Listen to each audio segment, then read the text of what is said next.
All right. So the biggest thing that I learned, and my one biggest takeaway from today's action is like, at what point do we just admit that Alabama is the most impressive team in college basketball right now? Yeah, yeah. They Most they talented, they they maybe. beat they Yeah. beat LSU by 40 today. It was Dagan, our producer Dagan Hughes, dug up this stat. It was their third biggest win in the SEC since 1950. They beat Mississippi State by 49 in 2005. They beat Auburn by 41 in 2005. They beat LSU by 40 today. That's coming off of a 15-point win at Arkansas. That's coming off of a 26-point win against Kentucky. That's coming off of a 22-point win against Mississippi State. Since they gave up 100 points to Gonzaga on December 17th, they have not given up more than a very nice 69 points to Arkansas. Brandon Miller is playing unbelievably. They are a top 10 defense in all of college basketball. They shot 54 threes today. They were 20 for 54 from three. Believe it or not, Jeff,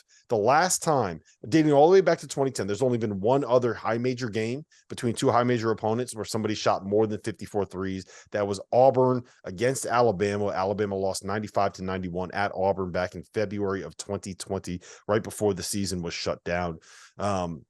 They are absolutely 100% real, and the reason why is because we could talk about everything that they do offensively, all the threes that they shoot. That team guards their ass off. They got tough dudes, and they got freshmen that don't act like freshmen.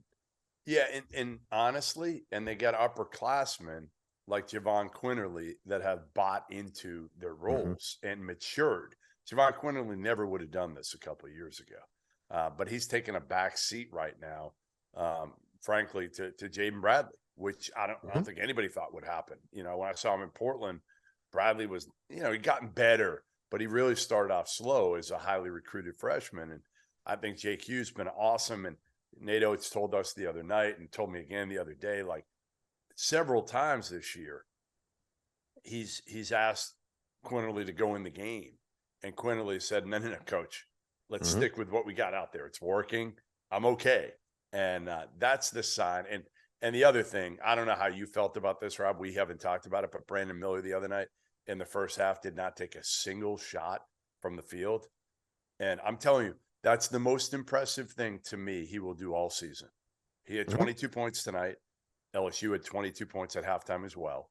But not taking a shot, not shot hunting, not hanging his head, not yelling at his teammates in that first half the other night against Arkansas was the most mature. And I sat down with him for 45 minutes in Portland earlier this year. He's a fun kid, and all he did, and I don't think it was bullshit. All he did was talk about winning, winning, winning. Well, that's the thing about the team, the 2021 team, right? The best team that Nate had at Alabama.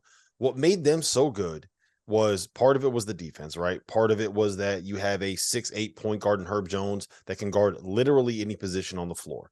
Part of it was just the fact how switchable they were. They had a guy like John Pettibine and stuff. But the single biggest thing was that everybody on that roster cared about winning, cared about Alabama. Like, this is going to be the most cliche thing I'm ever going to do, but they cared about the name on the front of the jersey more than the name on the back of the jersey. And that's what this group is. And that's not what they were last season. Now, And I'm not going to sit here and throw anybody on the bus or name names or anything like that. And certainly no one on that staff will. But you can see that this season. There are guys that are making sacrifices. There are guys that are accepting roles. And when it comes to college basketball, honestly, when it comes to any walk of life, finding when you get a group of people together, people understanding what their job is, what their role is, and excelling in that role is the most important thing you can do.